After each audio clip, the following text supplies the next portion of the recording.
5 দিন ধরে আওয়াজ বাসায় নেই। সবার কাছে বলেছে মন্ত্রিসভায় যাবে। সেখানে নাকি তার কাজ আছে।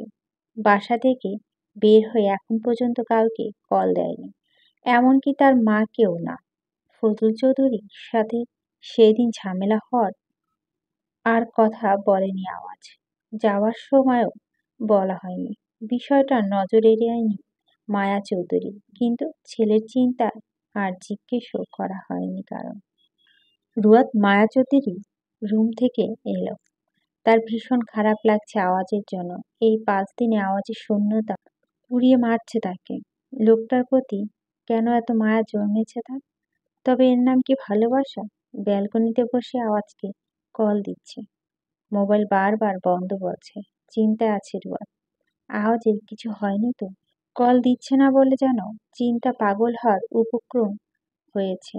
একবার একটু কথা বলতে পারলে হৃদয় শান্ত করতে পারত। কেন এত অস্থির লাগছে তার? হাঁটুতে হাত দিয়ে ভর দেয়। সেখানটায় মুখ গুজে কাঁদছে।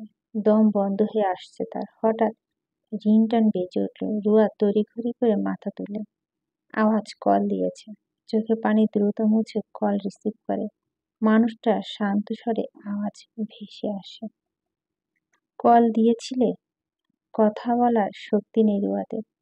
এমন অনুভূতি হচ্ছে যেন কয়েক বছর পর আওয়াজের কণ্ঠস্বর শুনছে। অধর কামড়ে কান্না মাখায় সে। বৃথা চেষ্টা তার। একটু একটু আওয়াজের কানে পৌঁছায়। কান্নার আওয়াজ শোনাতে নিশ্চয় কল দাওনি। কি জন্য কল দিয়েছ সেটা বলো। একটু পর আবার মোবাইল বন্ধ করে দিব। বড় নিঃশ্বাস টানে রুয়াদ। ঢোক গিলে। এত পর বলে, আপনি কোথায়? বাসায় আসছেন না কেন? 5 দিন হয়ে গেল বাসায় আসেননি। বড় মা চিন্তা করছে। কেউ কল দিল মোবাইল বন্ধ বলে। কেন এমন করছেন? বড় মা সারাক্ষণ কাঁদে আপনার জন্য। দয়া করে বাসায় আসুন। বলেই কেঁদে দেয় রুয়াদ। গাড়ির ছিটে হেলান দিয়ে প্রিয়সীর এইরূপ কণ্ঠস্বর হাসছে আওয়াজ। আগে কখনো এমন হয়নি। বরং তার প্রিয়সী কাঁদলে জ্বালাপোড়া শুরু হতো। আর আজ হেসে যাচ্ছে। অদ্ভুত ব্যাপার। সবচেয়ে বড় কথা, তুমি কাঁদছো কেন? আপনি জানেন না আমি কেন কাঁদছি? মানুষকে কষ্ট দিতে ভালো লাগে আপনার। উচ্চস্বরে হেসে ওঠে আওয়াজ। রুয়াদ একটু চমকায়। কানের পাশে থেকে মোবাইলটা নিয়ে আসে। আবার সেই জায়গায় রাখে। বেশ আগ্রহ নিয়ে কানে নিয়েছে আওয়াজের কথা শোনার জন্য। তোমার কাঁদার কারণ কি প্রিয়সী? নির্দ্বিধায় রুয়াদ বলে উঠে। হ্যাঁ আপনি? কেন বাসায় আসবেন না? বড় মায়ের কষ্ট সহ্য হচ্ছে। শুধু কি বড় মায়ের কষ্ট হচ্ছে? আমার প্রিয়সীর কষ্ট হচ্ছে না? হচ্ছে। তো বাসায় আসলে কি কষ্ট কমে যাবে প্রিয়সী? হুম, আসুন না বাসায়। তাহলে কষ্ট কমানোর জন্য যাব। কান্না ভরা মুখশ্রীতে খুশির ঝলক দেখা যাচ্ছে। রুয়াদ তড়িঘড়ি করে বলে উঠে, কবে আসবেন? সিটে মাথা হেলিয়ে চোখ বুজে আওয়াজ। আসবো। যেদিন প্রিয়সী ভালোবাসি বলবে সেই দিন। বলেই কল কেটে দেয় আওয়াজ। রুয়াদকে কিছু বলার সুযোগও দেয়নি। 17 দিন পর আজ আওয়াজ বাসায় আসবে। গতকাল মায়া চৌধুরীকে কাল কল দিয়ে জানিয়েছে 17 দিন পর বাসায় আসছে। সেই অনুযায়ী মায়া চৌধুরী সকাল থেকে আয়োজন শুরু করেছে। যেন কয়েক বছর পর তার ছেলে বাসায় ফিরছে। কোনো রকম যোগাযোগ ছিল না আওয়াজের সাথে কারো। সেই যে রুয়াদের সাথে একবার কথা বলছিল আর বলেনি। একটিবারের জন্য মোবাইল অন করেনি। ফজলুল চৌধুরী কিছুটা ভয় পেয়েছেন। তবে তার ছেলের উপর ক্ষোভ থাকার কারণ আর মায়া চৌধুরীকে জিজ্ঞেস করেনি। এতদিন পর আওয়াজ আসবে শুনে সবাই মোটামুটি খুশি হয়েছে। ঘরের ছেলে অবশেষে ঘরে ফিরবে। নিমির খবর শোনামাত্র দৌড়ে রুয়াদের কাছে আসে। কিছু সময় আগে মায়া চৌধুরী সবাইকে জানিয়েছিল কাল মধ্যরাতে আওয়াজ কল দিয়েছিল। তাই সে মুহূর্তে তিনি কাউকে জানায়নি কিছু। এমনকি ফজলুল চৌধুরীকেও না। আজ সকালে সবাইকে জানানো হয়েছে। নিমি দৌড়ে উপরে উঠে হাঁপিয়ে গিয়েছে। নিমি তড়িঘড়ি করে বলে, আওয়াজ ভাই আসছে রে রুয়াদ। ব্যালকনিতে অন্যমনস্ক হয়ে রুয়াদ বাহিরের দিকটায় তাকিয়ে আছে। অসুস্থতার কারণ মুখটা শুকনো শুকনো লাগছে। এলোমেলো চুল, শুকনো আদর, যেন কয়েক বছর নিজের প্রতি কোনো নজর দেয়নি। এমন অবস্থা হয়েছে মূলত আওয়াজের প্রতি তার আগে থেকে একটু একটু দুর্বলতা ছিল। আওয়াজ ভালোবাসে এটা বলার পর মায়া ভেঙে গিয়েছিল। এখন সেই লোকটি শূন্যতার হৃদয়ে ক্ষত সৃষ্টি হয়েছে। সেখান থেকেই তার আজ শারীরিক অবস্থা অবনতি ঘটেছে। রিমির কথায় ঈশা কেঁপে উঠে রুয়ার বক্ষে ধূপ পুপ শব্দ আরম্ভ হতে শুরু করে। এক হাত দিয়ে মাথা চেপে ধরে, দুর্বল স্বরে বলে, কি বলছিস আবার বল। বলছি যে আজ আওয়াজ ভাই বাসায় আসছে। বড় মায়ের কাছে কাল রাতে কল দিয়ে বলেছে অবশেষে তোর অপেক্ষার অবসান ঘটতে চলছে। কতদিন পর তোর চক্ষুচোরা তাকে দেখবে। সে তো অপেক্ষায় করতে চলেছিল, আজ সেটা অবসান ঘটবে। রুয়া চুপ হয়ে যায়, দৃষ্টি সরিয়ে বাহিরে তাকায় ফের। নিমির কথা মোটেও মিথ্যে নয়, এর শতভাগ মিল রয়েছে। আওয়াজকে একবার চোখের দেখার জন্য চাতক পাখির ন্যায় বসে থাকতো। সবসময় মনে হতো এখনই মনে হয় আওয়াজ কল দিবে তার প্রিয়সীর কাছে। সেই কাঙ্ক্ষিত শব্দ বারংবার উচ্চারণ করবে, প্রিয়সীর সাথে কথা বলার জন্য আকুল হয়ে বসে থাকবে। কিন্তু সেসব শুধু রুয়াদ কল্পনা করে যেত আপন মনে। সেই একবার কল ধরার পর আর ধরেনি। দেওয়ানি মনে খুব আক্ষেপ মেয়ে, একদম ঠিক করে রেখেছে আওয়াজ আসলে কোনো কথা বলবে না। বোঝাতে চাইবে অভিমান করে আছে, তার অভিমান ভাঙানো লাগবে। সেসব কি আর হবে আদৌ? রাগগুলো যে এখনই নিমিষে মুছে যাচ্ছে, এখনই। আর একবার চোখে দেখা দেখলে হয়তো যেত রাগ, অভিমান যা ছিল সব উধাও হয়ে যাবে। কিরে রুয়াদ, কথা বলছিস না কেন? উনি আসবে আর তুই খুশি না? তুই তো তোর সাথে একবার কথা বলার জন্য কত করেছিস, কত ছটপট করেছিস, তাহলে আজ খুশি না কেন? রুয়াদ নিমির কথায় তার দিকে তাকায়। পরক্ষণে মনে পড়ে এই মেয়েটিও একজনকে ভালোবেসেছিল। তার জন্য কত না পাগলামো করেছিল, পরিবারের সবার সামনে অপমানিত হয়েছিল, আওয়াজের হাতে থাপ্পড় খেয়েছিল, তার বাবা মায়ের আদর থেকে বঞ্চিত হয়েছিল, নিজের প্রতি অবহেলা করেছিল। এখন তাকে ভুলে দিব্য জীবন কাটাচ্ছে। ভালোবাসলে কি ভোলা যায়? রুয়াদ তো ভুলেনি, তাহলে কি আওয়াজ ভুলে গিয়েছে তার প্রেয়সীকে? যদি নাই ভুলে যেত তাহলে নিশ্চয় একবার না একবার হলো রুয়াদের কাছে কল দিত। বিষয়টি ভেবে দেখার পর বক্ষে কেঁপে ওঠে। নিমি, উনি আমায় ভুলে গিয়েছে, ওনার ভালোবাসা শেষ হয়ে গিয়েছে। কেন কল দেয়নি একবারও? আমার মনে হয় উনি এখন আর আমাকে ভালোবাসে না, বড্ড স্বার্থপর হয়ে গিয়েছে। আচ্ছা, তুই তো ওর একজনকে ভালোবেসেছিলি, তাই না? এক সময় কি ভালোবাসা কমে যায়? এর ভালো উত্তর তুই আমাকে দিতে পারবি নিমি? দয়া করে বল না আমায়। হকচকিয়ে যায় নিমি। এমন মুহূর্তে রুয়াদের থেকে মোটেও এইরূপ প্রশ্ন আশা করেনি। পুরানো ঘটনা মনে পড়তে নিঃশ্বাস বড় হয়ে যায়। চারপাশটা তাকায় একবার, এ যথাযথ উত্তর সে নিজেও দিতে পারবে না। আর কখনো রুয়াদ থেকে এমন প্রশ্নের সম্মুখীন হবে সেটাও ভাবতে পারেনি। যে মেয়েটা এক সময় নানান কথা বলে এগুলো থেকে তাকে সরিয়ে আনার চেষ্টা করতো, আর সে মেয়েটা এমন প্রশ্ন করেছে। মানুষের পারিপার্শ্বিক অবস্থা, মনের অবস্থা সবসময় একরকম থাকে না। রুয়াদ হচ্ছে তার সবচেয়ে বড় প্রমাণ। মেয়েটির সাথে এরকম অবস্থা হবে ভাবতেই নিমির অবাক লাগে। একসময় ভালোবাসা শব্দটি নিয়ে কতই না হাসাহাসি করত সে। আজ সে বলছে একসময় কি ভালোবাসা কমে যায়? সহসা নিমি বলে উঠে, তুই একসময় আমাকে অনেক বুঝিয়েছিস যাতে আমি এসব থেকে দূরে সরে আসি। মনে আছে আমার সবচেয়ে খারাপ সময় কি বলছিলি? আমি জানি তোর ভালো করে মনে আছে। একবার ভেবেছিস তখন আমি কোন পরিস্থিতিতে দাঁড়িয়েছিলাম? কেউ ভেবে দেখিসনি, উল্টো আমাকে অনেক কথা বলে বুঝ দিয়েছিলি। তার জন্য আমি তোর আর আওয়াজের ভাইয়ের প্রতি সত্যি কৃতজ্ঞ। তবে এটা ঠিক, মনে থেকেও ভালোবাসা ভোলা যায়। যদি প্রথম ভালোবাসা হয় তাহলে সেটা ভুলতে কষ্টসাধ্য হয়ে ওঠে। একসময় মানুষ ঠিকই ভালোবাসা ভুলে যায়, যেমন আমি এখন তা ভুলে প্রাণ খুলে বাঁচতে পারি। আমি শুধু আমার কথা বলছি, বাকিটা জানা নেই। আর আওয়াজ ভাইয়েরটাও জানি না। যেটা শুনতে চেয়েছি আমি শুধু সেটাই বলেছি। মনোযোগ সহকারে রুয়াদ নিমির কথা শোনে।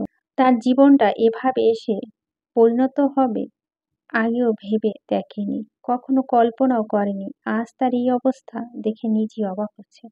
বড় নিঃশ্বাস টানে রুয়াদ। নিমি ফের বলে, তুই ওষুধ খেয়েছিস? ছোট মা কিন্তু পরে আবার বকবে যদি দেখে তুই ওষুধ খাসনি। খায়নি। নিমি রুয়াদের প্রেসক্রিপশন দেখে ওষুধ দেয় তার হাতে। রুয়াদ কিছু না বলে খেয়ে নেয়। রুয়াদের ওষুধ খাওয়া শেষ হলে নিমি নিচে চলে আসে।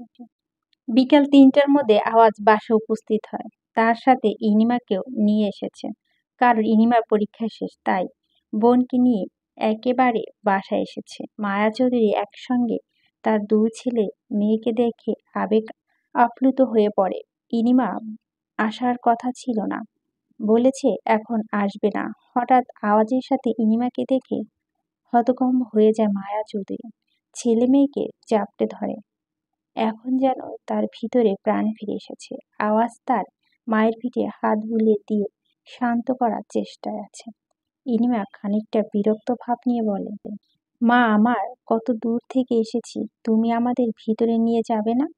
বাহিরে দাঁড়িয়ে কাঁদছ। মেহেরুবা এগিয়ে আসেন। আওয়াজ ইনিমা থেকে মায়া চৌধুরীকে সরায়, কারণ যেভাবে ধরে কাঁদা শুরু করেছে।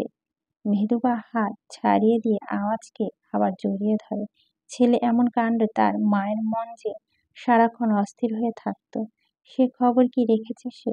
আওয়াজের দুগাল ধরে কপালে চুমু খায় মায়া চৌধুরী। অস্থির হয়ে বলে, কেন এমন করছিস বাবা?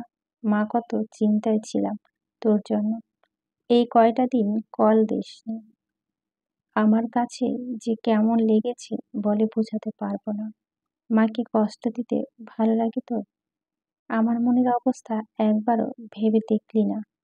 আওয়াজ তার আওয়াজ তার মায়ের মাথাটা বুকে জড়িয়ে ধরে। ইচ্ছে করেই কল দেয়নি, বাবার প্রতি রাগ থাকার কারণে এই কাজটা করেছে। ফজলুল চৌধুরীও একবারও আওয়াজকে কল দেয়নি। দুজনের মধ্যে মনোমালিন্য লেগেই আছে। আওয়াজ তার মায়ের উদ্দেশ্য বলে, আমি ঠিক ছিলাম, এটাই জানি। তুমি খুব চিন্তা ছিলে আমাকে নিয়ে। এখন তো কাজ শেষ, বাসায় এসে তাহলে পুরনো কথা কেন তুলছো মা? তুমি আর কাঁদবে না। কখনো ভুলেও আর এমন কাজ করিস না বাবা। মায়ের চিন্তা হয়তো। আওয়াজ হেসে মাথা ঝাঁকায়। মায়া চৌধুরী ইনিমার সাথে কথা বলছে। আওয়াজ মেহরুবার দিকে এগিয়ে যায়, শান্ত স্বরে বলে, কেমন আছো ছোট মা? মেহেরুবা আওয়াজের কথায় শোনামাত্র হাসি দেয়। প্রত্যুত্তরে বলে, ভালো আছি বাবা। তুই কেমন আছিস? কেমন শুকিয়ে গিয়েছিস? সৌজন্যবোধক হাসছে আওয়াজ। আলহামদুলিল্লাহ। তা তোমার ছেলে মেয়ে কোথায়? দেখতে পাচ্ছি না যে। আর সময় হলে তো নিচেই থাকতো তারা। মেহেরুবা একটু চিন্তিত হয়ে বলে, আর বলিস না, ছেলেটা স্কুলে গিয়েছে। সব সময় তো তোর সাথেই যায়। এই কয়েকদিন আরহাম গিয়ে দিয়ে এসেছে। রুয়াদ মেয়েটা খুব অসুস্থ, শরীর দুর্বল হয়ে গিয়েছিল হঠাৎ। ডাক্তার দেখিয়েছি, ওষুধ দিয়েছে, কিন্তু কোনো উন্নতি দেখছি না। আওয়াজ অধর কামড়ে ধরে কিছু একটা ভাবে। রুয়াদ তার চিন্তায় নিজের প্রতি এত অবহেলা করেছে। সেদিন কিভাবে কেঁদেছিল। আওয়াজের অনুশোচনা হয়। মেহরুবাকে বলে, আচ্ছা আমি চেঞ্জ করে আসি, তারপর ওকে দেখতে যাব। দেখব যে কি অবস্থা এখন ওর। তুমি চিন্তা করো না, ও সুস্থ না হলে আমি আবার ডক্টর দেখাবো। আওয়াজ তার রুমে চলে আসে। আগে ফ্রেশ হয়ে চেঞ্জ করবে, তারপর রুয়াদকে দেখতে যাবে। ইনিমা নিমিকে নিয়ে রুয়াদের রুমে আসে। রুয়াদ শুয়ে আছে। মেহরুবা অনেকবার ডেকেছে নিচে আসতে, কিন্তু আসেনি। তার নাকি ভালো লাগছে না, তাই সে রুমে শুয়ে আছে। কিছু অবাস্তব জিনিস নিয়ে ভেবে যাচ্ছে অনেকক্ষণ যাবৎ। রুয়াদ, হঠাৎ এ সময় শুয়ে আছিস কেন? বড় বড় চোখ করে রুয়াদ ইনিমার দিকে তাকায়। এমন সময় ইনিমাকে দেখে ভড়কে যায়। হঠাৎ ইনিমা কিভাবে আসলো? রুয়াদ তাড়াতাড়ি করে উঠে বসে। নিমি আর ইনিমা এসেছে তার রুমে। তারা দুজন রুয়াদের পাশে এসে বসে। তুই এখন এলি আপু? এসেছি অনেকক্ষণ হলো। তুই তো দেখা করতে যাসনি, তাই আমি চলে আসলাম। কি অবস্থা এখন তোর? ছোট মা বলল তুই নাকি অসুস্থ, এখন ঠিক আছিস? জি আপু, এখন মোটামুটি ভালো আছি। তুমি কেমন আছো? কার সাথে এসেছো? একবারও তো বলনি আমাদের। রুয়াদের এরূপ কথায় ইনিমা হেসে দেয়। আরে, আমার আসার ইচ্ছে ছিল না। ভেবেছিলাম পরীক্ষা শেষ কয়েকদিনে বান্ধবীদের সাথে ঘুরবো, কিন্তু কাল রাতে ভাইয়া কল দিয়ে বলে সকালে আমায় নিতে আসবে। তাই আমিও রাজি হয়ে যাই। আবার এটাও বলেছে যাতে বাসায় কাউকে না জানাই। মা তো একদম অবাক হয়ে গিয়েছে। ছোট্ট করে উত্তর দেয় রুয়াত। ও আচ্ছা রুয়াত, আমি যাই। হ্যাঁ, এখনো চেঞ্জ করনি? ফ্রেশ হয়ে আসছি, তোরা কথা বল। এটা বলেই ইনিমা দৌড় দেয়। নিমি রুয়াতের উদ্দেশ্যে বলে, আওয়াজ ভাইয়ের সাথে দেখা করতে যাবি না রুয়াত? নিমি রুয়াতকে জ্বালানোর জন্য কথাটি বলেছে। এটা বুঝতে রুয়াতের মোটেও অসুবিধা হলো না। একটু রাগ দেখিয়ে বলে, বাজে বকিস না, তুই এখান থেকে যা এখন। নিমি মুখ ভাঙ্গায়। তার কাছে কল দিয়ে কাঁদতে পারিস, অথচ আমি কিছু বললেই দোষ। রুয়াত কিছু না বলে ব্যালকনিতে চলে যায়। নিমি অপর পাশ থেকে কোনো উত্তর না পেয়ে চলে আসে সেখান থেকে। ব্যালকনির গ্রিল ধরে দাঁড়িয়ে আছে রুয়াত। রাতের শহরে যে যানবাহনগুলো ছুটে চলেছে সেগুলো মনোযোগ দিয়ে দেখছে। আশেপাশে তার মন নেই। রাস্তার পাশে ফুটপাতের ওপর মানুষের হাঁটা চলা দেখছে। চাইলেই ছুটে চলে যেতে পারে, কিন্তু এখানে দাঁড়িয়ে থেকে দেখতেই তার ভালো লাগছে। পিছন থেকে আওয়াজ অনেকক্ষণ পকেটে হাত গুজে দাঁড়িয়ে আছে। মেহেরুবা থেকে বলে এসেছে রুয়াদের সাথে দেখা করতে আসবে। যদি বাহিরটা দেখা শেষ হয় তাহলে পেছনে তাকাও। পরিচিত সেই কণ্ঠস্বর। তরিত চুম্বকের মতো রুয়াদ পেছনে তাকায়। আওয়াজকে দেখে পিছিয়ে যায় কিছুটা, কিন্তু সে আগায়নি। তার জায়গায় আগের মতো করে দাঁড়িয়ে আছে, চোখ মুখে শান্ত ভাব, ভুরু জোড়া কিছুটা কুঁচকে আছে। রুয়াদ তার কপালের পাশ থেকে ওড়নার সাহায্য নিয়ে ঘাম মুছে ফেলছে। এতদিন পর লোকটাকে দেখে কেমন অদ্ভুত অনুভূতি সৃষ্টি হয়েছে মনে এক কোণা। রোগী কি বেশি অসুস্থ নাকি চেহারার এই অবস্থা বানিয়েছে কেন? পরপর দুটো প্রশ্ন করলো আওয়াজ। রুয়াদ এক নাগাড়ে চেয়ে আছে, কোনরূপ উত্তর দিচ্ছে না। খানিকটা লাগলো আওয়াজে। বেশি বিরক্ত লেগেছে আওয়াজের চেহারা এরকম অবস্থা দেখে। আচ্ছা, কথা যেহেতু বলছো না, তাহলে আমি চলে যাচ্ছি, তুমি থাকো। যাওয়ার জন্য পা বাড়ায় আওয়াজ। রুয়াদ পেছন দিক থেকে জড়িয়ে ধরে। ব্যাস, অমনি থেমে যায় বলিষ্ঠ শরীর। আওয়াজ কিছু বলল না, বরং চুপ হয়ে দাঁড়িয়ে থাকে। কাদার শব্দে নেই, অথচ আওয়াজের টি শার্ট ভেজা ভেজা লাগছে। রুয়াদকে সরিয়ে দেয়, কণ্ঠে কঠোরতা এনে বলে, আমি শুধুমাত্র দেখতে এসেছি তুমি সুস্থ আছো কিনা। কেঁদে আমার টি শার্ট ভেজাবে? নিশ্চয় সেজন্য আসেনি, তাই না? রুয়াদ চোখে পানি দ্রুত মুছে ফেলে। শুধু কি এটার জন্য এসেছেন? সবার বাইরে অসুখটা দেখে, মনের ভিতর যে এক অন্যরকম অসুখ বাধা বেড়েছে সেটা কেউ দেখতে চায় না। যার জন্য এমন অসুখ সৃষ্টি হয়েছে সেও দেখতে চাচ্ছে না। আমি ভালো আছি, খুব ভালো আছি, আপনি চলে যান এখান থেকে, স্বার্থপর পুরুষ। অন্যদিকে ফিরে গেল রুয়াদ। আওয়াজ আবার তার দিকে ফিরে দাঁড় করায়। স্বাভাবিক স্বরে বলে, কি অসুখ হয়েছে তোমার? আপনি নামক অসুখে যে আমি আক্রান্ত সেটা কি আপনি জানেন? আপনি সব জানেন, শুধু ইচ্ছে করে না বোঝার ভান ধরে থাকেন। কেন এত কষ্ট দিয়েছেন আমায়? কি অসহনীয় কষ্ট! আপনার মতো মানুষ কি আর তা বুঝবে? মন নামক জিনিসটা তো পাথর চাপা দিয়ে দিয়েছেন। আপনি সত্যি একটা স্বার্থপর সুবিধাবাদী পুরুষ। রুয়াতের হাত টেনে বক্ষে জড়িয়ে ধরে মেয়েটাকে। খানিকটা জোরে কথা বলার কারণে তার শরীর কাঁপছে। শরীর দুর্বল, তার উপরে আওয়াজের উপর জমে থাকা রাগ। টি শার্টের দুপাশে রুয়াত চেপে ধরে। আওয়াজ তার পিয়সী মাথা হাত বুলিয়ে দেয়। আমি জানি পিয়সী, তুমি কষ্ট পেয়েছ, খুব কষ্ট পেয়েছ। তোমাকে ভালোবাসা জিনিসটা কি ঠিক সেটা বোঝানোর জন্য এরকম একটা পরিস্থিতি দরকার ছিল। কিছুদিন আগে তুমি বলেছিলে না আমায় ভালোবাসো না, তাহলে আজ কেন এত পাগলামো তোমার? হেঁচকি উঠে যায় রুয়াতে। অনিচ্ছার চোখে নোনা পানি মিলিয়ে যাচ্ছে টি শার্টে। যেও নিজেকে নিয়ন্ত্রণ রাখতে পারছে না।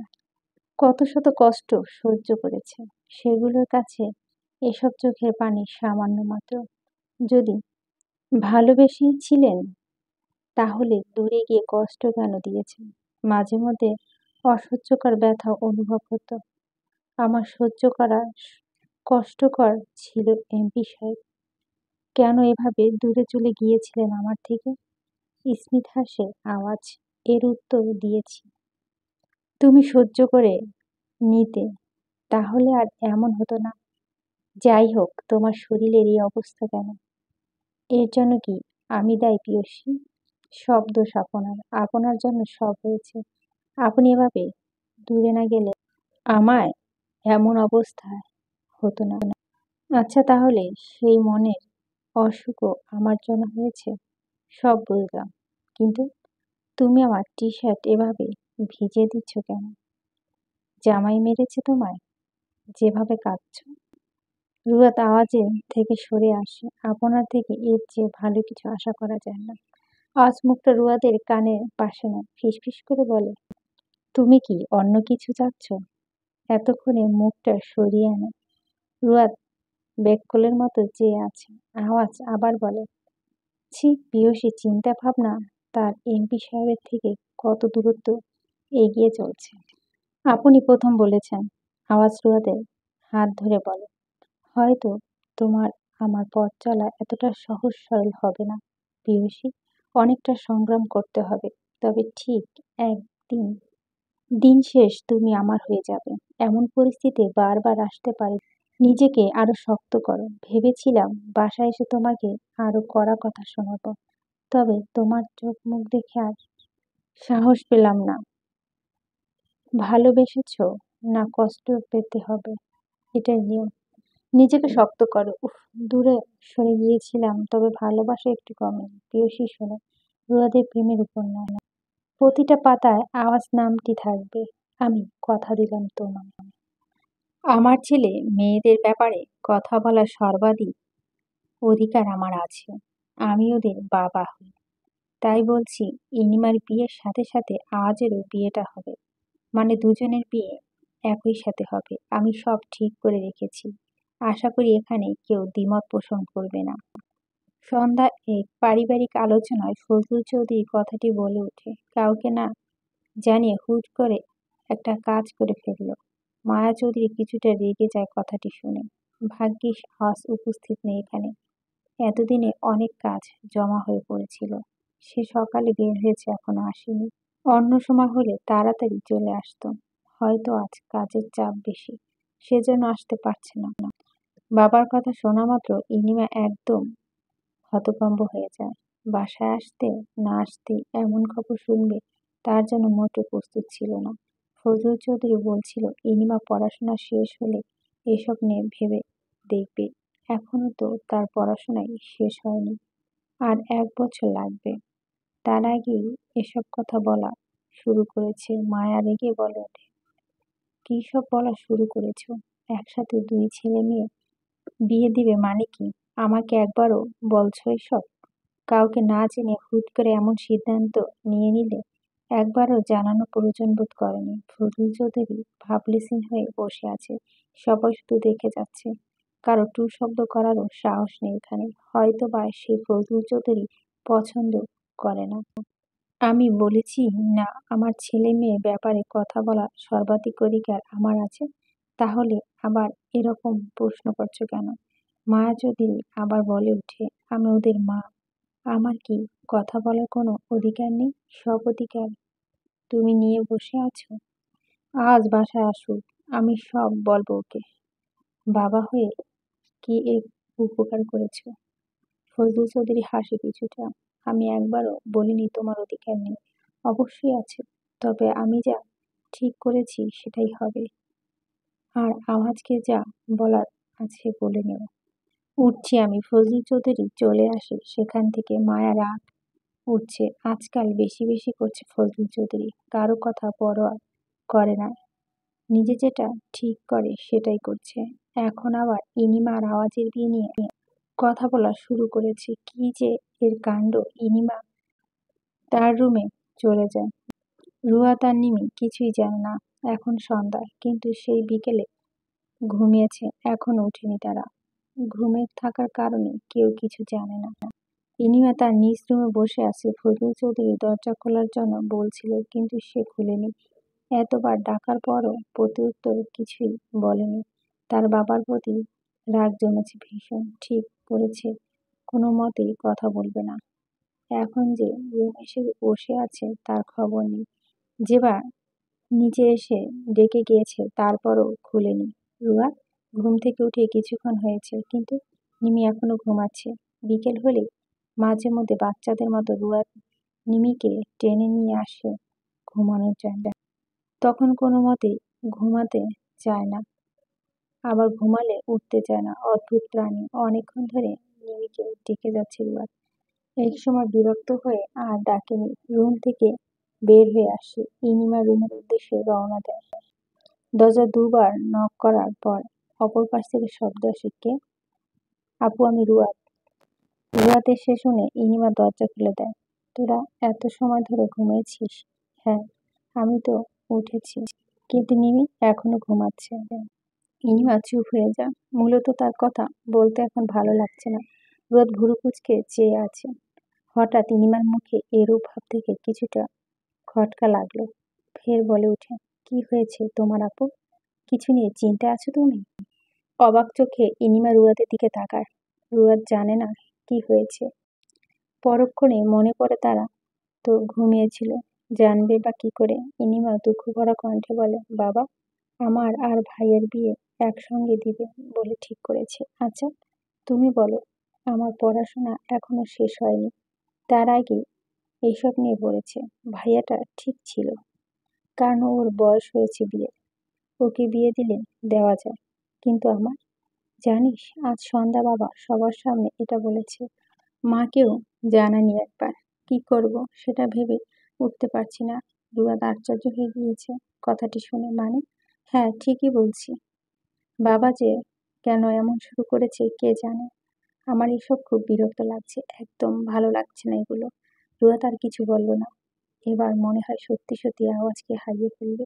এখন থেকেই অন্যরকম যন্ত্রণা শুরু হয়েছে। যখন আওয়াজের বিয়ে হয়ে যাবে, আবার সেও এই বাড়ি থেকে সবটা দেখবে, তখন কিভাবে সহ্য করবে। মাথা ওড়না চেপে ধরে বসে আছে রুয়াদ। ইনিমাও কিছু বলছে না। অতিমাত্রায় বিরক্ত লাগছে তার। হঠাৎ আওয়াজ ইনিমার রুমে আসে। পাশে রুয়াদ বসে আছে। কোনো রকম কথা না বলেই সোজাসুজি বলে, ইনিমা বাবার রুমে আয়, কথা আছে আমার। আওয়াজ একবার রুয়াদের দিকে তাকিয়ে সোজা হাঁটা শুরু করে। ইনিমা তার ভাইয়ের পিছন পিছন ফজলু চৌধুরীর রুমে উদ্দেশ্যে রওনা হয়। আওয়াজ বাসা আসার সাথে সাথে মায়া সব জানিয়ে দেয় তাকে। প্রথমত তার বাবার সেই দিনের কথা নিয়ে এখনো ক্ষোভ রয়েছে। তার উপরে আজকের ঘটনা পুরোটাই শুনে আরো রাগ উঠে যায়। আজ কিছু বলা লাগবে। দিন দিন যা শুরু করছে, কিছু কথা বলে থামাতেই হবে। মায়া চৌধুরী ও ফজলুল চৌধুরী রুমে অপেক্ষা করছে আওয়াজ আর ইনিমার জন্য। আওয়াজ এসে বলে উঠে, ইনিমা তুই বাবার এই প্রস্তাবে রাজি? সহসা ইনিমা মাথা দুদিকে ঝাঁকে বলে, না, আমি একটুও রাজি না, এবং বাবা রাজি থাকলেও আমি কিছুতেই বিয়ে করব না এখন। মন থেকে বলছি, এই প্রথম বাবা এই প্রস্তাবে আমি রাজি নই। ছিল হেসে আওয়াজ বলে, তুই মাকে বলস না তোমার ছেলে মেয়ের উপর তোমার সর্বাধিক অধিকার রয়েছে? এখন সেই ছেলে মেয়ে বলছে এই প্রস্তাবে তার রাজি না। আর তোমাকে আমি জানিয়েছি না আমার মনের কথা, তুমি তো রাজি হলে না, বরং আরো উল্টোপাল্টো কাজ শুরু করছো। তুমি জানো বাবা, লেবু বেশি চাপলে তেতো হয়ে যায়। স্বইচ্ছায় নিজের ছেলে মেয়ের কাছে অকারণে খারাপ হয়ে যেও না। ফজলুল চৌধুরী চুপ করে কথাগুলো শ্রবণ করে, তারপর বলে, আমি তো রাজি না তোমার সেই প্রস্তাবে। আমার অনুমতি না নিয়ে দেখব তুমি কিভাবে কাজটা করতে পারো। মায়া আর চুপ থাকতে পারল না। সকালে সেই রাগ এখন আবার উঠছে। ছেলে মেয়েকে দেখে একটু ভরসা পাচ্ছে, তাই বলে, আমিও রাজি না। দেখবো তুমি কিভাবে এই কাজটি করতে পারো। আমরা মা ছেলে মেয়ে তোমার বাড়ি ছেড়ে চলে যাব। তুমি একা থেকো। আমাদের কথা তো কোনো দাম নেই তোমার কাছে। থেকে কি করবো আর? দরকার পড়লে তুমি নিজেই আরো একটা বিয়ে করে শান্তিতে থেকো। তাও আমাদের এসব বলে জ্বালিও না। ইনিমা তার মায়ের কথা ফিক করে হেসে দিল। আওয়াজ চোখ রাঙিয়ে তাকায় ইনিমার দিকে। ব্যাস, তার হাসি মুহূর্তে উবে যায়। ফজলুল চৌধুরী নিজেকে শক্ত রাখে, গম্ভীর মুখে বলে, আমি যা বলছি তাই হবে, এর নড়চড় হবে না। তো তাহলে তুমি বিয়েটা করে ফেলো। আমি এখন বলছি, আমার ছেলে যাকে ভালোবাসে তাকে আমার ঘরের বউ করে নিয়ে আসবো। তোমার অনুমতি দরকার নেই আমার। আর রইলো মেয়ের কথা, ওরটা পরে ভেবে দেখবো। আওয়াজ ভালোবাসে কাকে? কে সেই মেয়েটা? ইনিমা তড়িঘড়ি করে আওয়াজের দিকে তাকায়। সে কি আদৌ কানে ঠিক শুনছে? তার ভাই ভালোবাসে? কে মেয়েটা? আর এই কথা মা যদি বলছে মানে মিথ্যা হবে না। বিরক্তকর শব্দ আওয়াজ বলে, কার কথা শুনে এমন করছো জানি না, তবে একটা কথা বলে রাখছি, সত্যি ভালো হবে না এরকম কিছু করলে। তুমি আমার বাবা, আমায় ভালো করে চিনো। তোমার জন্য 17 দিন বাড়ি ছিলাম না, শুধুমাত্র তোমার জন্য। এই কথাটি তুমি ছাড়া আর কেউ জানে না। এমন কিছু করলে আমি একেবারে জন্য বাড়ি ছেড়ে চলে যাব বলে রাখলাম। আওয়াজ বের হয়ে আসে রুম থেকে। মায়াচরিতি চোখ রাঙিয়ে তাকিয়ে আছে ফজলুল চৌধুরীর দিকে। তার সিদ্ধান্ত কি কেউ মত দিবে না নাকি? তাহলে পরের স্টেপে কিভাবে যাবে? এত ভালো গেম যদি এখানেই শেষ হয়ে যায় তাহলে কি হবে? না, কোনো মতেই এসব কান দিবে না। শেষ পর্যন্ত যাবে বলে ঠিক করছে। তুমি আমার ছেলে, কে কি বলছো?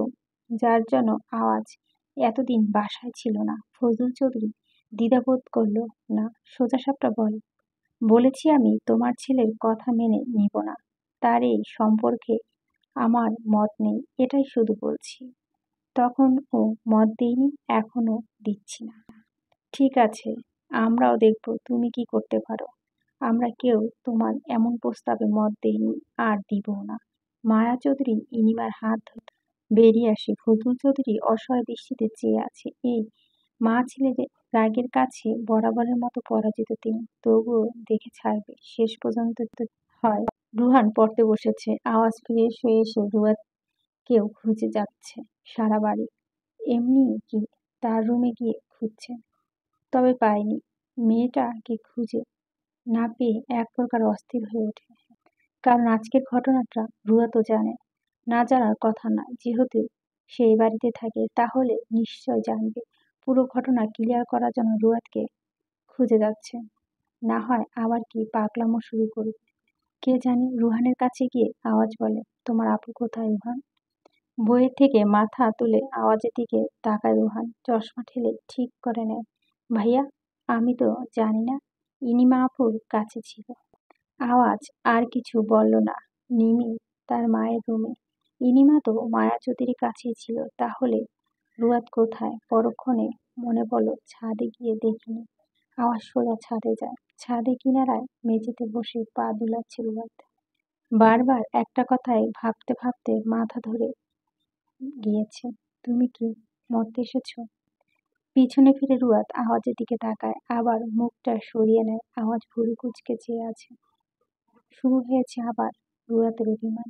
বুঝতে বাকি রইল না। ফোঁস করে নিঃশ্বাস টানে। এতপর পিয়সীর পাশে এসে বসে। আকাশের দিক তাকিয়ে বলে, পিয়সী না, তার এমপি সাহেবকে রীতিমতো শান্ত পুরুষ বানিয়ে দিয়েছে। এই যে সে বারবার অভিমান করে, আর আমি কোনো দোষ না করেও সে অভিমান ভাঙানো লাগে। সহসা রুয়াদ বলে, আপনি দয়া করে এখান থেকে চলে যান। আপনার কয়েকদিন পরে বিয়ে, সেটা নিয়ে ভাবুন। আমি অভিমান করিনি। মেয়ে মানুষের প্রতিদিন একটা ঘাট দ্বারা কথা না বললে শান্তি হয় না। বুঝেছি। আচ্ছা, কষ্ট পেয়েছো তাহলে? না, আমি আরো খুশি হয়েছি। আচ্ছা, তাই এত রাতে এখানে বসে থাকার মানে কি? আমার ইচ্ছে হয়েছে তাই এসেছি। আওয়াজ রুয়াদের দিকে তাকায়। ভালোবাসি বলার পর ভীষণ অবাধ্য হয়ে গিয়েছো। আগে আমায় দেখলে তুমি থরথর কাঁপতে, মনে পড়ে সেগুলো? সিগারেট ধরে আওয়াজ। রুয়াদ সেদিকে চেয়ে আছে, নাক মুখ কুঁচকে বলে, এটার গন্ধ আমি সহ্য করতে পারি না। হাত থেকে সিগারেট ফেলে দেয় আওয়াজ। পরক্ষণে বলে, জানো প্রিয়সী, সিগারেটের ধোঁয়া আমার অন্তর এত বেশি পোড়ায় না, যতটা না তোমার রুটিন। কান্না আমার হৃদয় পোড়ায়।